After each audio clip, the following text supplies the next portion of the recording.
So, I'm Ellen Falkenstein. This is Lisa Robay. I have Jeff Sign going too. We are all from the awesome Math and Engineering department. Woo! We need your help today.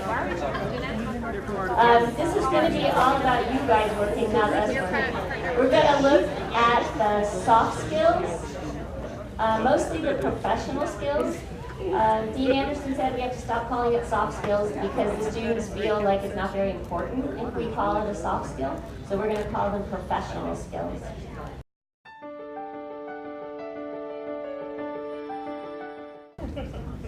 Okay, so the main reason we're doing this is because of Texas Guided Pathways. This is a state initiative. Every college is doing it.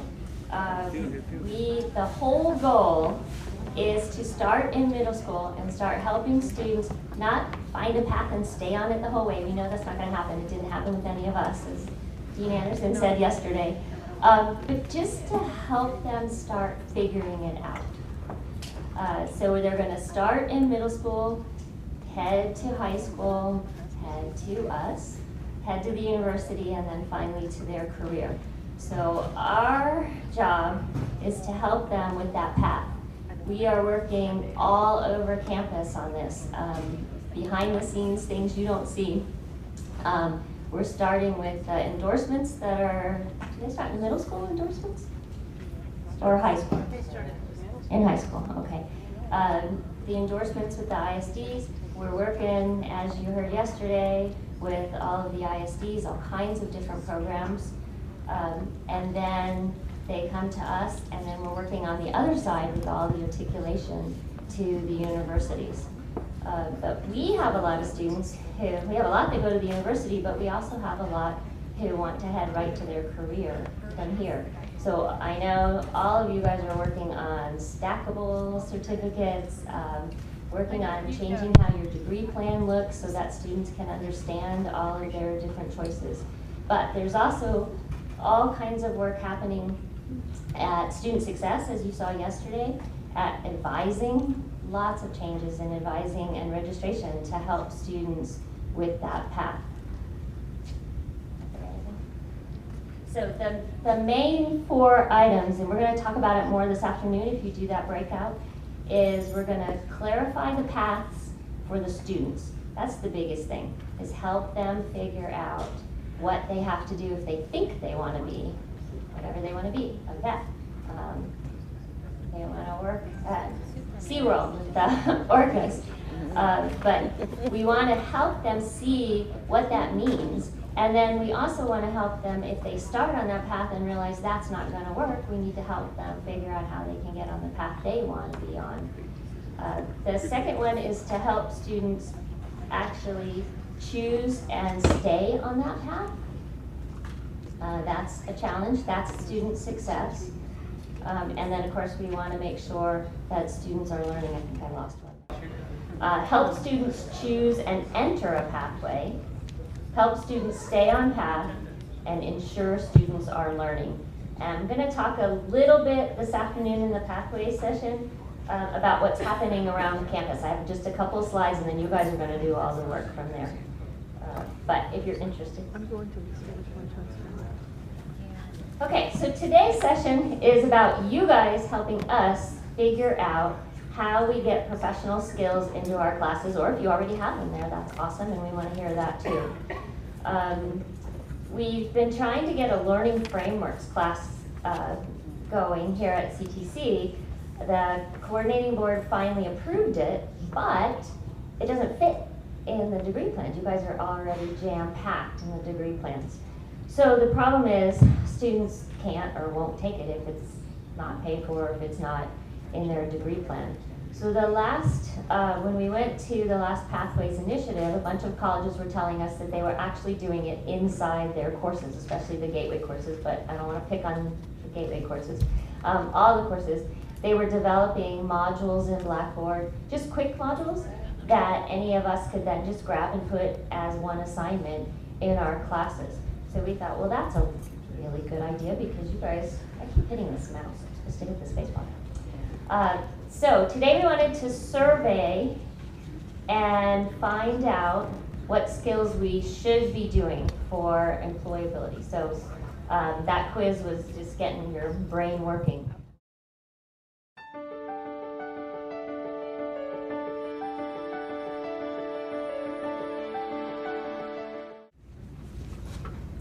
So about 4 years ago, Killeen ISD and Central Texas College partnered to offer the Early College High School.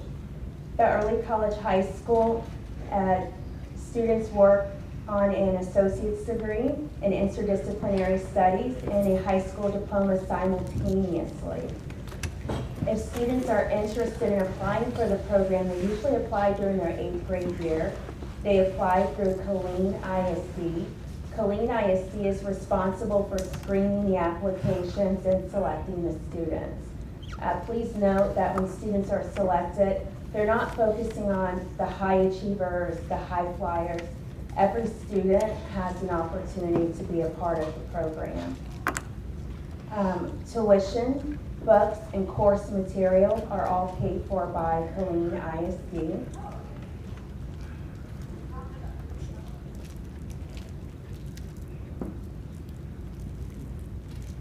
So in fall of 2015, the Early College High School program launched. We started with 150 students. We started courses here in a small wing of the nursing building, the B wing. Students took one course. They were so young that some of us walked the students to their course and waited for them or went back to pick them up and walk them back to the high school. So that's what we did the first year because we were just so nervous and worried about them. Since then, we've grown, and we have now the 9th graders and 10th graders at the Fort Hood campus, and the juniors and seniors are here at our campus taking courses. They take their high school courses within Building 113, and then when it's time for their college courses, they branch out and they take courses in Building 104, 103, just various buildings. Courses are taken between the hours of 9 a.m. and 4 p.m. And this year we're having our first cohort will graduate in the spring. So that's something really exciting that we're looking forward to. Yes.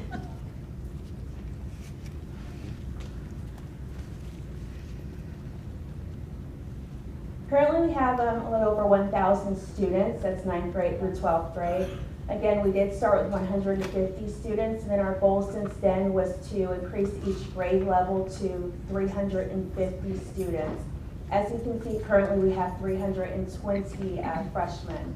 Although freshmen currently do not take courses because since the first cohort we removed kinesiology, unfortunately, from their plan.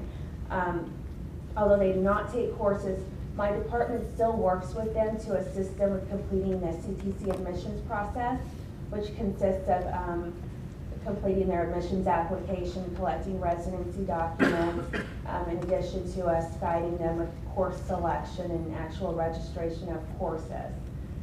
We have 173 seniors currently. And you can also see our enrollments per grade level. Juniors and seniors take 4 courses in the fall as well as in the spring. Freshmen do not take any courses, and sophomores take 3 courses. Students are performing very well. Their STAR scores were higher than other schools in the state as well as the district, and their PSAT scores are pretty high as well. They were 64 points above state. TSI, we have 100% mastery for all of our seniors. Freshmen, we're still working on them, and we do have time because, again, they're not taking courses during their freshman year. Sophomores, you can see where they are on the chart based on their TSI scores. Please note that they do not have to be completed math until their senior year. That math number looks a little low, but that's okay because they do have time. Okay, are y'all excited about having them graduate here spring 19? Yeah. All right, we are. We are really excited because we saw them when they first started out, and it's just amazing to see how far they've come. So right now we have 173 seniors. So everything going well. They all should be there spring of 2019 graduating, right? Right. So let's talk a little bit about the curriculum. All right, as Janelle mentioned, 9th and 10th grade, they're down on Fort Hood, right?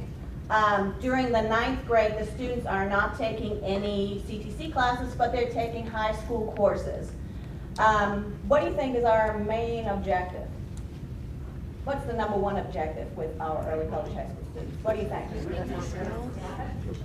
Well, we would like them to graduate from college, but what's the #1 objective when it comes all down to? The diploma, the high school diploma, right? We have to make sure that they're still meeting all their high school requirements.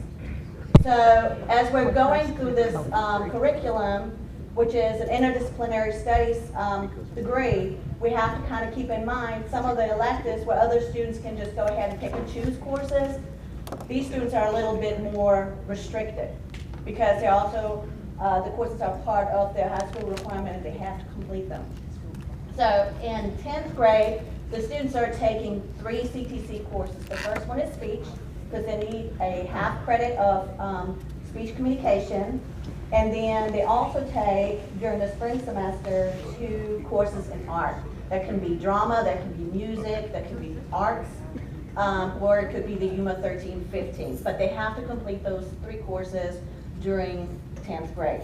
Now, as they're in 10th grade, 9th grade, they're down at Fort Hood. So they're hanging out with their friends, right? They're on their little, as we found out yesterday, pods. Is that the term? They all have their friends, right? Yeah. So what happens now when they get into 11th grade? They're coming up to Central Campus, right? Do you think that's an adjustment? Yeah. Big time adjustment. Now all of a sudden they're not with their groups, but they have to find their classroom. They're transported up here. They have to maybe make new friends. There are people like my age, which is really horrible. No, I'm sorry. But for some of them, that might be a real major culture shock, right? Do you agree? Yeah. Okay. So then, fall semester, the courses that they have to take is English 1301, which is a must. Everybody has to be in that course because they have to meet the English requirements. Then they take History 1301 and 6 electives. Now the electives that they can choose from are their philosophy course, Philosophy 1301. They can take anthropology. They can take Psych 2314, Lifespan and Development. Sociology, which is paired with a psychology that they need to take. They have to have a social science requirement, a full credit. So we had to pair psychology with sociology. And then they also have an option of different computer science courses. Now, as we were going through all this, when we were setting up, it all sounded great, and we never thought that, what do we do if somebody doesn't pass a course? Okay, let's just say, which one is required? English 1301, right? Right. So if they make a D in English 1301, where's Will? Can they take 1302? Okay, a blank space. No, they cannot, right? So what do they have to do? They have to retake. All right, at that point, what we do is we go ahead and place them back into English 1301 for the spring semester, and then they have to catch up taking their English 1302, which they also need for the high school diploma during the summer. So we really, really have to track them very, very closely. And thank God to graduation, Debbie Hansen and Ms. Baker, they're really great. We have to track each and every student, make sure they meet every little check mark, okay? Do they pay for that? For the retake, no, Cassidy pays for it. They pay, unfortunately, they have to take it at the end, the parents pay for it. We only had, I believe, 1 student, so it wasn't too bad.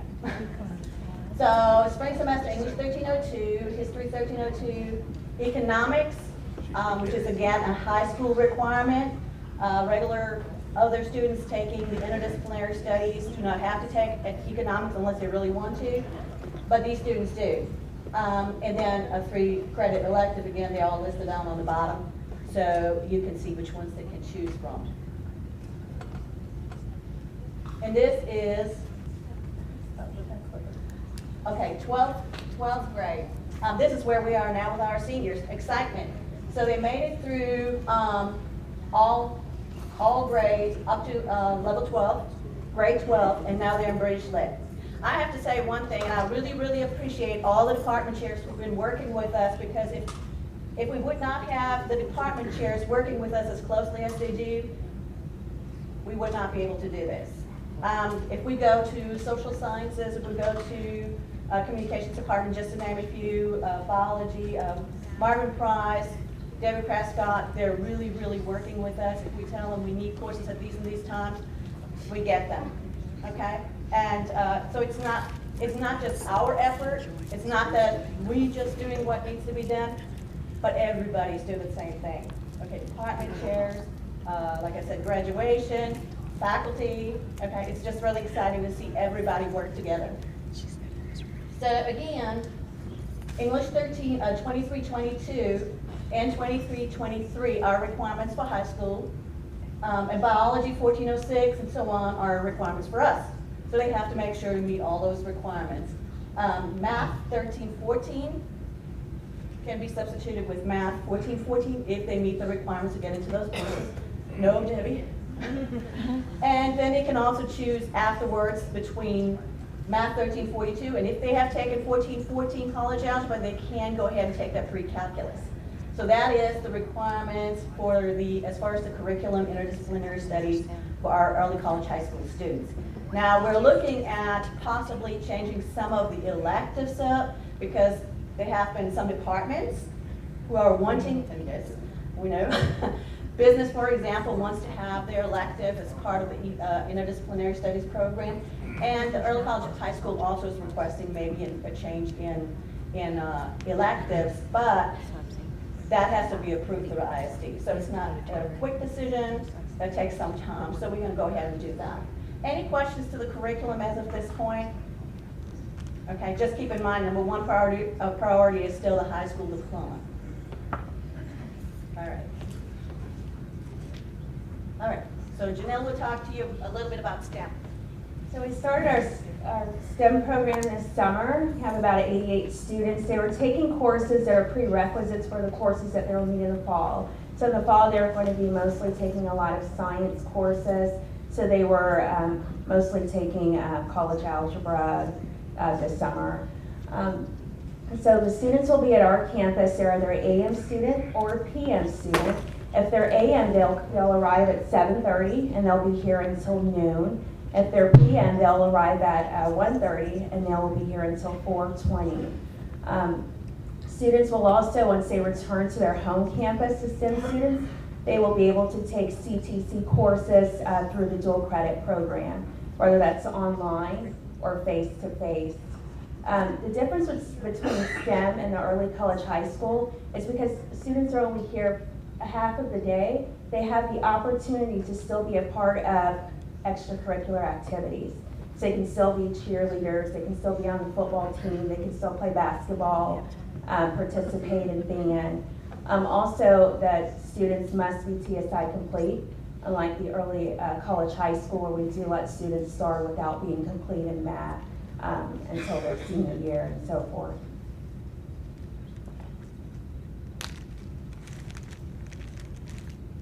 Students have a variety of degree plans they can be a part of. They can also just be core complete, and they do not have to be on a specific STEM degree plan. Students usually start their courses during their 8th grade year. They'll take the high school courses, and then once they become freshmen, they'll blend in their high school courses along with their college courses. These are some of the courses our students are currently registered for fall 18. Also, the courses we're still in the process of registering, but we hope to have everyone registered no later than Friday. You may have received emails showing the students that will be in your course if they're STEM students. And we'll speak a little more about that later because we will need grades submitted and so forth, but that's coming up later.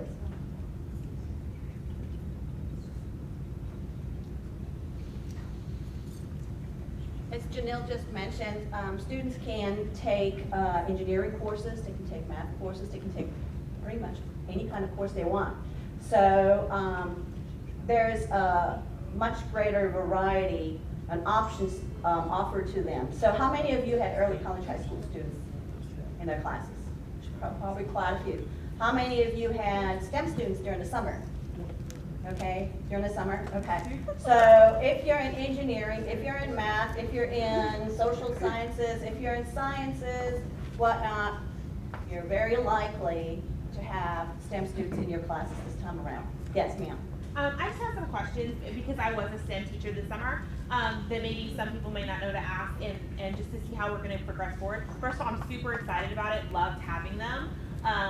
And for the STEM, it's mostly so they can come over here and take the science classes because they can still take dual credit classes on their home campus, correct? Okay, oh, sorry. If an instructor has additional materials that we use that other instructors may not use, like workbooks or any notes that we create, who do we contact so that that STEM student or ECHS student can get that material? My department. Okay. My department. Yeah. Althea places the book orders, and she works with Regina in the bookstore. The primary POC for early college, high school, and STEM is Janelle. So if you have any kind of questions at any time, just go ahead and send her an email or give her a call, and I'll give you the contact information in a little bit. Okay. So the enrollment for STEM students, where are we right now? Well, summer we had 54 students, and really to tell you the truth, when we found out we will have STEM students, we kind of thought they're all starting fall, right? And we were kind of surprised all of a sudden during the summer, we had 54 students with 87 enrollments, most of them in Math 1414, because they wanted to get a head start on their calculus and whatnot, and then quite a few also in computer science. So for this fall, we have somewhere around the neighborhood of 150 students, and we will have approximately 503 enrollments. Big jump, right? So that's why I'm saying, you know, if you're anywhere in those areas, chances are you will have a few STEM students in your class. Spring, there will be, again, 150. However, depending on how it takes off, you know, students might want to go ahead and add. And we will let them add for the spring. But right now, we're assuming that those who are attending during the fall semester will also come back for the spring semester, just to kind of make sense. But it may be more, okay? And we're fine with that. So it's a good opportunity. The projected by fall of 2020 is to have 750 students here on campus. Like you just mentioned, students can take classes on their high school campus as dual credit. They can be STEM students and still take classes at the high school. So it might be more that we have 1,500 STEM students, but here on campus we'll have more like 750 who will be in your classes. Total enrollment at that point would be roughly 2,500. Big number, right? So big change. So we have early college, high school, and STEM. If you combine them, it's a huge number. We need a new collection. Let's go ahead and put up a collection. I'm just. All right. So what else is new? I thought that would kind of look like me, but whatever. So anyways, let's go ahead and talk a little bit about attendance. Attendance is.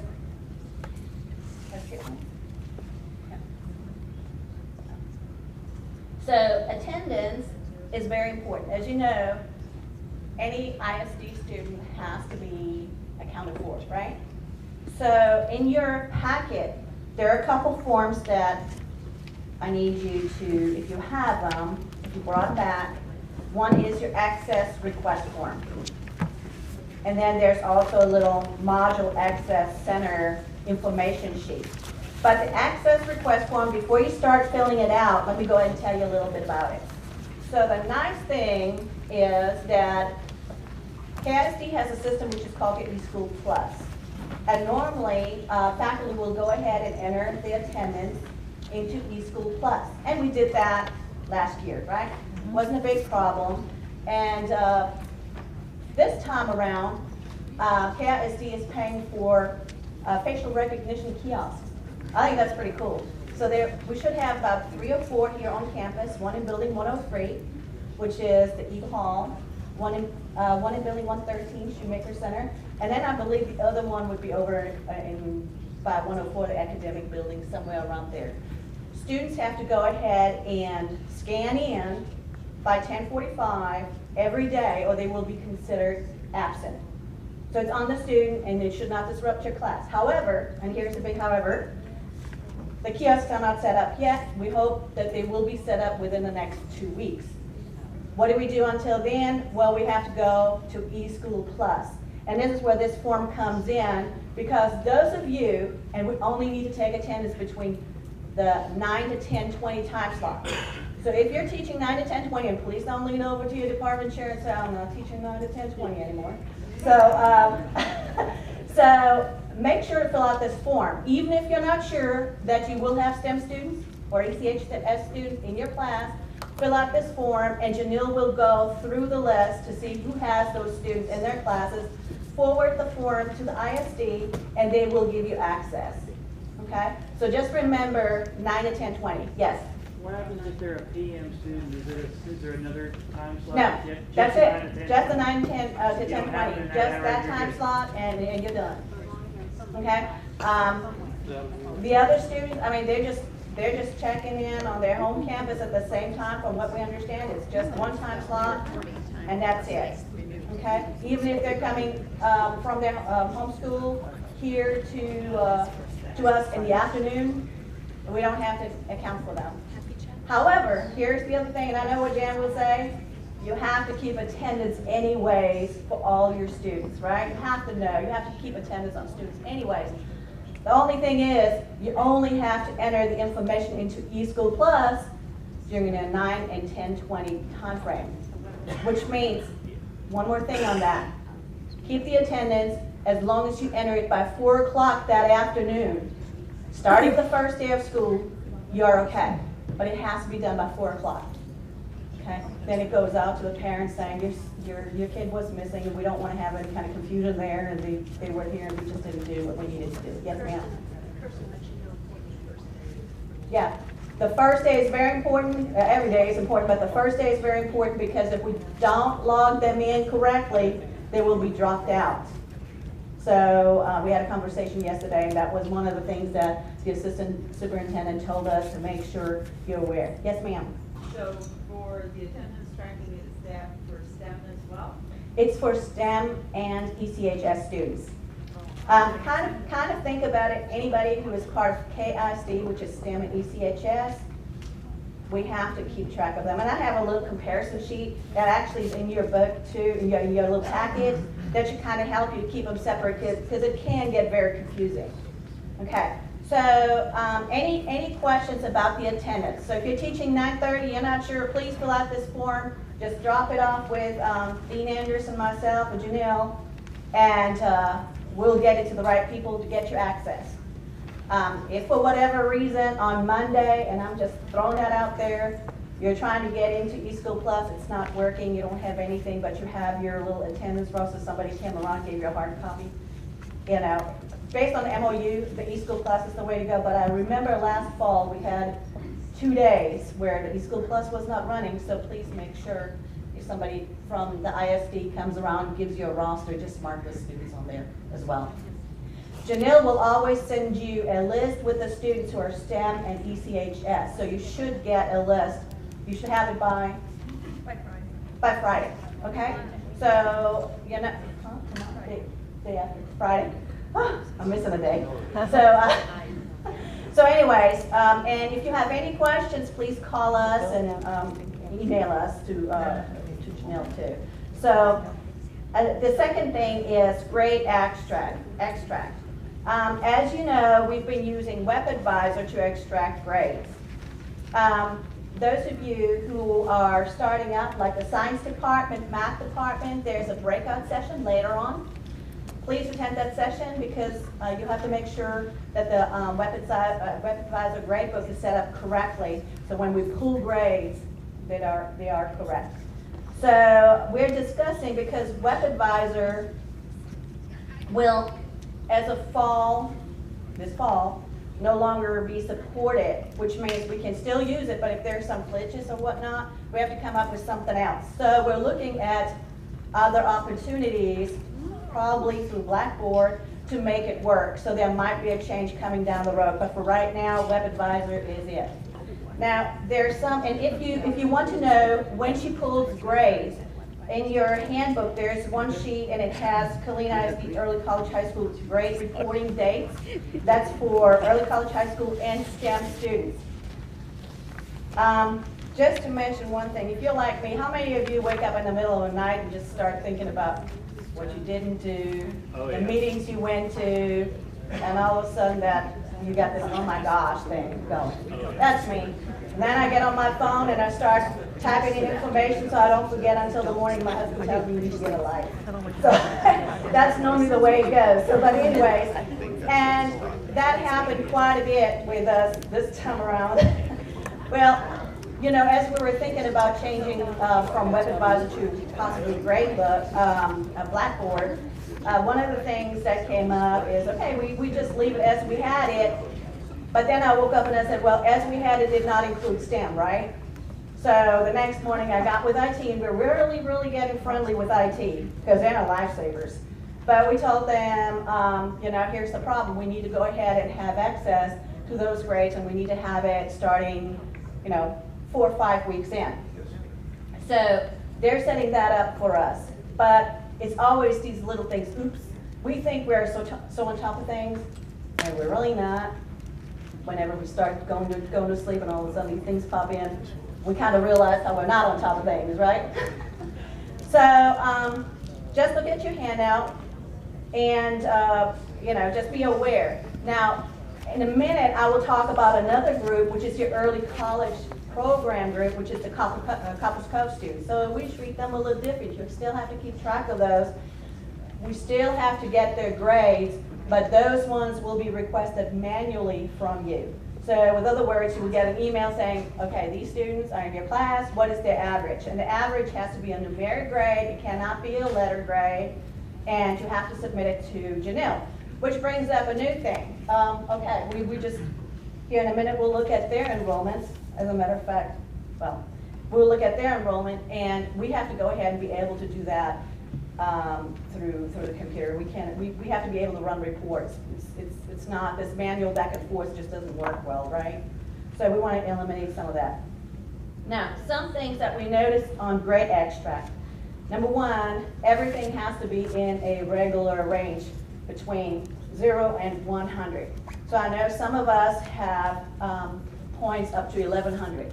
So if we have a student who, let's say, did a little assignment for 15 points, and it's 15 out of 1,000 or 1,100, okay, that student's basically on a 0, right? But if we only had 15 points that were available in that time, they should actually have 100. So we have to be very careful as we're setting it up that it's correct. And Cherie will really help you a little while later to figure it out. If you need a brush up and just a little reminder, refresher, you know, go ahead and go to that workshop. Other things that we noticed, and students would call us about it saying, I have a B on my transcript, but y'all reported to the high school that I have a 69 or an 85, or, well, 85 would be okay, but let's say a 55, okay, it didn't match. So then we have to go ahead and do what? Contact the instructor, trying to figure out what's right and what's wrong, right? What is the correct grade? Is it the B or is it the D? Did they fail? What is going on? So what we noticed is that some instructors, it's just because we're not used to dealing with high school students when it comes to grades yet a whole lot. But one of the things that came up is that some instructors would go ahead and grade everything and then just look at the final score. Okay, that's a B. We're going to go ahead and submit it as a B in WebAdvisor. We're good to go. But they would not finish up adding the individual assignment scores, test scores into the system, which then causes the student to have a negative grade at the high school versus a B over here. Does that make sense? So the grades have to match. Double check that it matches. Okay? The other thing that we noticed, we have students who receive 69s. Let's say a 69.5, right? Some of you will go ahead and round up, and some of you don't. And it's okay, it's up to you. But the impact it has on the student, 69 is what at high school level? D. Is it a D at high school? It It's an is. F. A 69 is an F, it's a failing grade. Now for us, a 69 is what? A D. It's a passing grade, so it doesn't make a whole lot of difference on our end, unless it's English, because you need to have a C, okay? If it's a prerequisite course, you might have to have a C. But for that student, now they have a failing grade, which means now the student has to come back and retake the entire course. So even though we are not the ones to tell you, change grades at random or whatnot, but just double check, make sure they're correct, and especially when it comes to that 69, double, triple check on that one. We just really want to point that out because it makes such a difference for that student. The pass rate, in general, the pass rate, we have about 75%, somewhere around that, of students who pass all 4 courses without any problems. They're doing really well. Some of them just, A's. They're really doing well. And we all know, you put in what you get out. Well, the other way around. Okay. So, sometimes it's on the students, but we have to also make sure we do our part. Enrichment, how many of you participated in enrichment courses this last time around? A lot of you, right? We had, and I know Jan, I keep calling it the speed reading course, and she's like, it's not a speed reading course. But we had a reading course that was 2 weeks long. We had backpacking for fun. We had hospitality. I guess you had empanadas and tacos and all kinds of cool stuff. I wish I'd have been there. But, so we had a whole lot of really good enrichment courses, and the students really enjoyed it. It was our third time around that we offered those. And this time we let the ISD know, you know what, we were putting this on, the instructors are there, they're really wanting to engage with the students. Please kind of make it mandatory, so they really showed up, and you know what, the responses were great. Students really enjoyed them. So we will not have enrichment courses at the end of the fall semester because we're pretty much ending at the same time.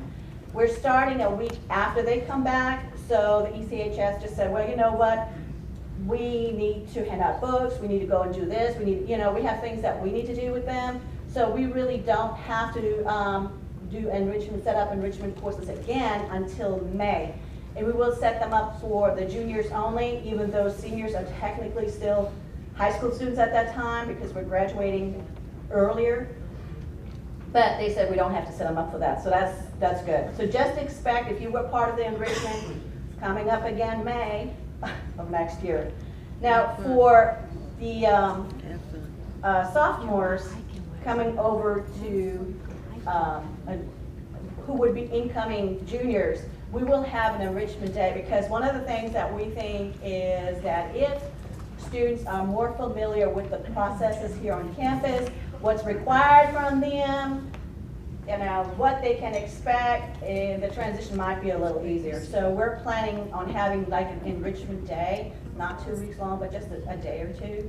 So we'll send that information to you too, and if you can participate, that would be awesome. So just expect that as well. Okay, any questions to that part so far? Yep. Yes, ma'am.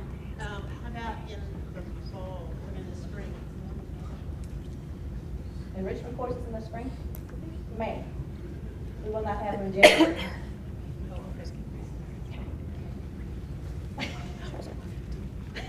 January. Wait, no. All right. Let me just tell you a little bit about the processes when we actually set up our STEM schedule, because I think, you might think, oh, okay, we're just putting students in class, it's not that big of a deal, right? But STEM students are very complicated. Number one, we only have a certain amount of time slots where we can place these students, okay? They're either morning or afternoon, and then they switch, they want to make adjustments or whatnot.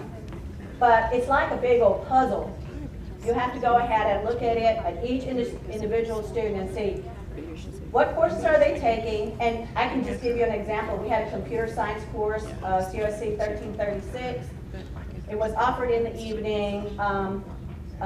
Ms. Upser was nice enough to offer it one in the morning, one in the afternoon. And we only had 3 students in each, STEM students. But it's one of the tracks, so we had to go ahead and place it. Well, the afternoon course did really well. I think we ended up with about, 15 students in that course, but the morning did not. So what we ended up having to do is contact the high school to see if they wanted to switch to the afternoon, or if they wanted to go ahead and take the course online, and they chose to take it online. So those are all the little things that we have to do. Once the students are placed, Janelle has to go ahead and add them to a transmittal, send it over to the registrar's office who actually put them in, and then they have to be coded too. It's a lengthy process, very tedious. And I have to say, they do an awesome job. Her and her team, awesome job, just hanging there with the setup of those courses. Okay. Okay. Now, Copperas Cove students. Okay. The Copperas Cove Early College Program students, we wanted to add those too because as we're looking on at those, they're also coming out to Central Campus. They're, for the most part, taking welding, automotive, and then they're taking 4 courses. So most of them come out, again, for morning and then the afternoon, but what I really wanted you to see is that they're also increasing in number. And where we were able to manually just forward grades, back and forth and whatnot, now we really have to get to the point where we have to set those up also where we can extract them out, because we don't want to clog up your email with all these enrollments trying to figure out who has which grade, right? I don't think y'all appreciate that really either, right? So, those guys are very important too, and they're increasing in number. And in your packet, I made you a copy of the next slide, this one here.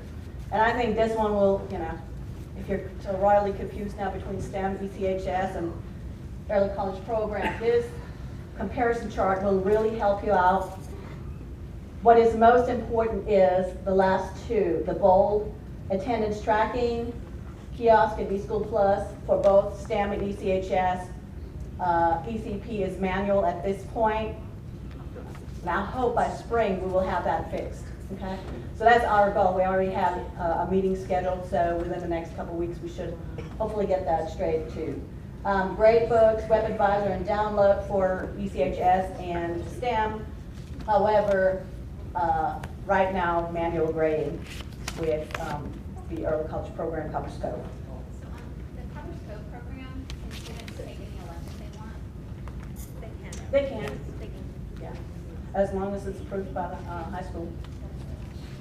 So, all right, then the other thing that we kind of were interested in, we thought about having some of the STEM students or ECHS students come down here and talk to you, but then we were like, well, maybe we just can get some input from them. Maybe just get some information. What do they think? How do they feel?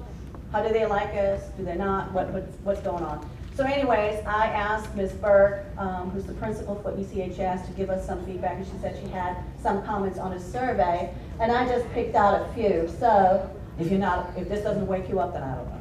But anyway, so one of the comments was the instructor doesn't do technology, but keeps up with paper syllabus and answers emails quickly. And I think that's a positive, because just because you're not using technology as much as the other person might, because it's not your forte, you still can get really good feedback from the students, because what they want is structure, they want to know what's going on, and above all, what do they want? Quick responses, right? If they have a problem, they want to be able to communicate with their instructor. Another one was material and grading policies are easy to understand and follow. Again, the structure. Made lectures so boring. I mean, we had a guest speaker yesterday, gave us some pointers, so maybe we need to make some adjustments. I think all of us can improve somewhere along the line. I know I'm not perfect, but. Then unfair grading in lectures had no relations to tests. We want to make sure what we're covering in class relates to the material, the curriculum, the learning objectives, and obviously that the tests are fair too. It doesn't matter if it's multiple choice, true and false, short answers, but it has to relate to what the course is all about. You want to engage your students, and then one biggie was puts incorrect grade in, it takes time to fix it. That's That's something that we have to address right away. If there's an incorrect grade, we have to fix it because it means so much to those high school students on their high school end as well. All right, so input and questions. If you have any input from those who already have STEM students, ECHS students, if you want to give some pointers to those who will have them next semester, next week. If you have any questions, if you want to go ahead and ask those.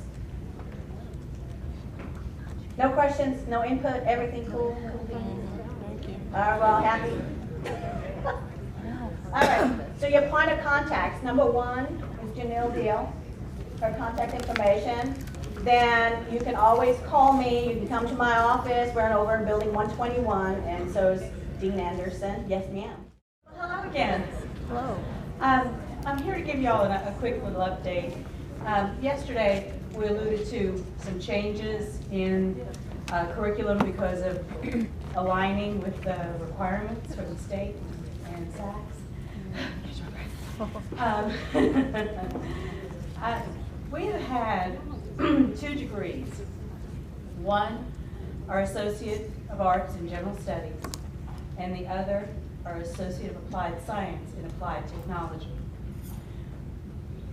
Both of those degrees need work, put it that way. Our Associate of Arts in General Studies must contain the full course. Right now, our Associate of Arts in General Studies only contains 25 hours of the course. State law, state rules from the Texas legislature say it has to have the full course. So in essence, it has to be the same as our interdisciplinary studies degree. Now, our Associate of Arts in Applied Technology was a very general degree that mostly served military evaluations. It was not specific, and Texas Administrative Code and the guidelines for instructional programs in workforce education state that an Associate of Applied Science degree must be occupation specific. So therefore, we can't have a general studies degree in a workforce certificate or degree, like an Associate of Applied Science. Therefore, that degree will have to go away. Our Associate of Applied Science and Applied Technology degree will have to go away, and students will have to align with existing Associate of Applied Science degrees that have specific coursework in them. We may need to look at additional degrees, and that's fine. We can add more specific degrees if we need to. That's no problem. As far as the Associate of Arts in General Studies, like I said, that basically is our interdisciplinary. We'll keep the title Associate of Arts in General Studies, but it will have to have a full core. You say, well, when is that effective? Well, prior to yesterday, it was a cease and desist immediately. But as of yesterday, for both degrees, we've been granted some grace time to get our students through by the end of December 31st. If they are not complete and conferred the degree by December 31st, they must fall under the new degree programs.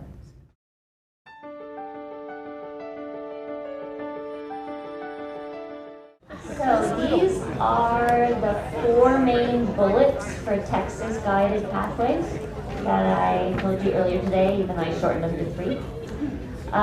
So I'm going to take each one and show you the detailed bullets, and in black is what's coming out of Texas Guided Pathways. In blue is what is a really, really quick version of what we're doing at CTC. All right, so clarify paths to student end goals. Simplify students' choices with program maps. So all of the departments, you might not know your department's doing this, but all of the departments have been working on this, trying to devise a more consistent way. So across departments, the program looks consistent as far as format for marketing if we're on the web page. And then it's going to be a long road. This is not something that's going to happen by like January.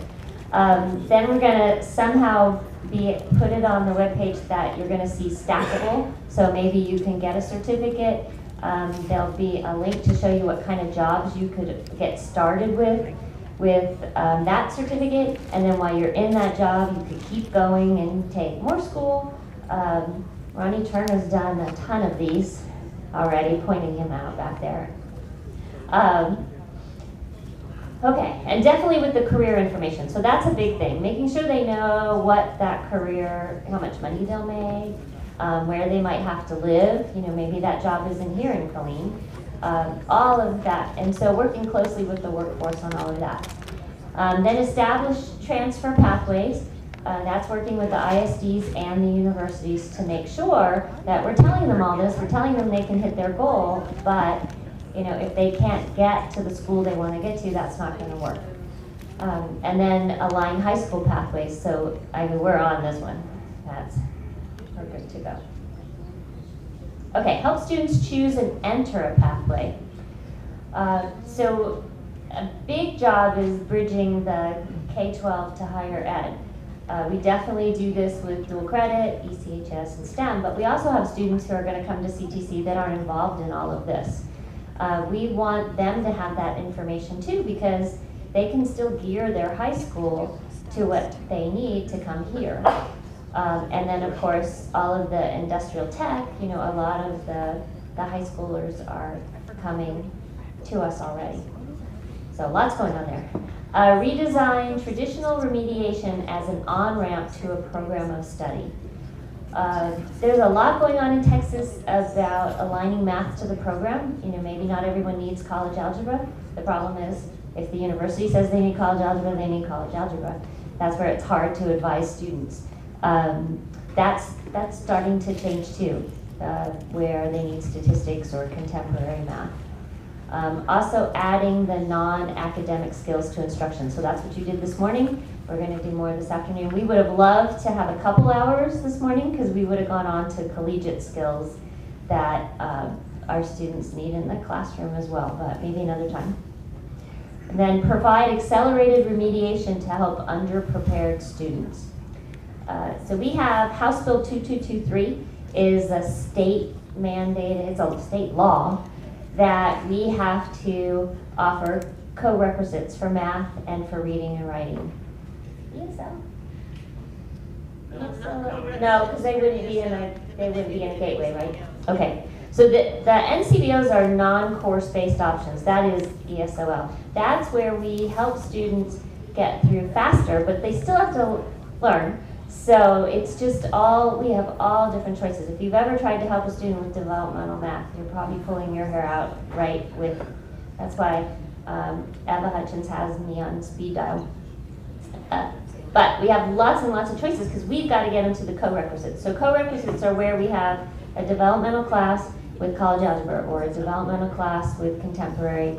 By next year, we'll have it with statistics. And then, of course, the reading and writing already has a co-requisite also. So a student will complete the college credit that same semester. They take the developmental in a just-in-time situation. So that's awesome. That's on the road. All right, help students stay on path. Strong advising programs. The first thing is clarity about transfer and career opportunities at the end of the path. So again, developing the maps, the marketing tools. Monitor progress. You heard about that yesterday, the Target X and the success teams intervene when off track. Then we have embed academic and non-academic supports. That's what we were working on. In advising, there are so many changes going on in advising. I can't even begin to tell you all of them. Plus, I wouldn't probably do a very good job. Eva would have to be here to do that for you. But they're doing professional development for advisors. They're increasing communication with students. I don't know if any of you have talked to any of the people on Eagles on Call. Unfortunately, I'm on their speed dial too. They are awesome. Every time I talk to one of them, I am so impressed. They really care about the students, and they're doing a really good job with that. I don't think they get the thanks they deserve. I don't really know who to go to thank them, but I need to figure out how to do that. And then Target X also. We're going to be able to communicate with the students in a more targeted fashion. Creating a better flow for advising to include physical changes in Building 119. If you've been in there lately, it looks very different. I was really impressed when I went in there because there was a line, but we got through really quick. And people were taking turns at the front desk. Like I watched them take each other's place and help students. They were happy and they were kidding around with the students. They changed the computer so that you stand at the computer. That was always such a clog in that corner for students to be working on Web Advisor. But now they stand, and there were probably 3 or 4 people there to help them with that part, besides all of the faculty there to help. But if you ever have, they're very open to suggestions. So if you see something and you have a suggestion, please let them know. And then Enrollment Management Committee.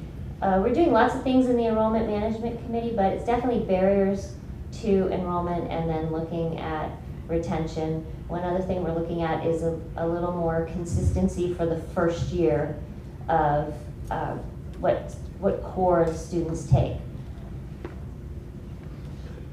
All right, you saw this yesterday with Dean Starkey, but she's working really hard to make sure that we get targeted communication. When your department comes on board with TargetX, you'll get to design emails that are targeted.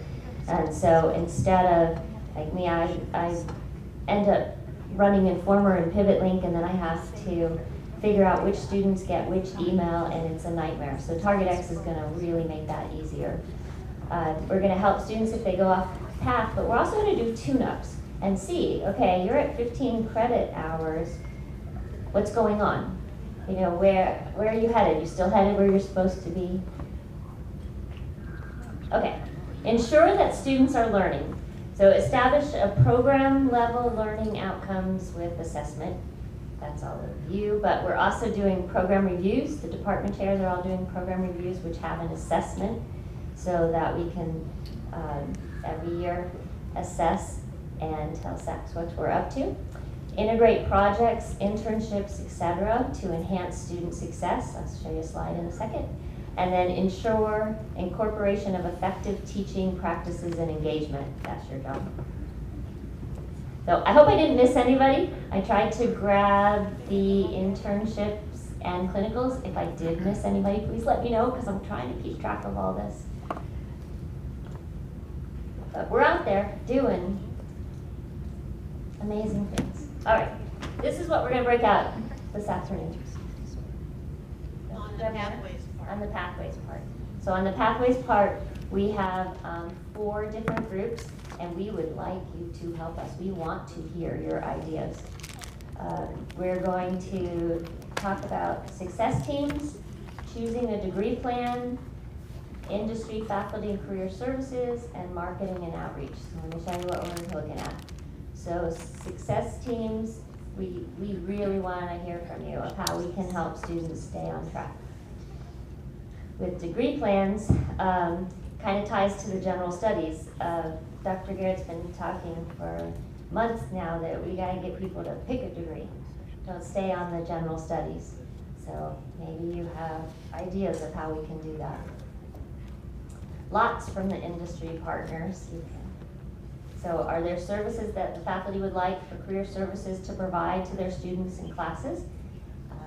They're having an open house next week. You need to come see. They have a beautiful suite in Building 118. How can faculty help raise the visibility of the Career Services Department? And how can faculty and career services connect graduating students with employers? I know a lot of you are already doing that. And then for marketing and outreach, we have the commercials, we're on Facebook, but we'd love to hear if you have more ideas of how we can get more students. Okay, so before I let you go to lunch, this is the time that I want to say thank you to everybody. I mean, I know we kind of hold you hostage for 2 days and the week before school starts. I know how hard that is. You've got lots of things to do. You're itching to get back to the office. You've got things to prepare. But we appreciate your being here and participating. And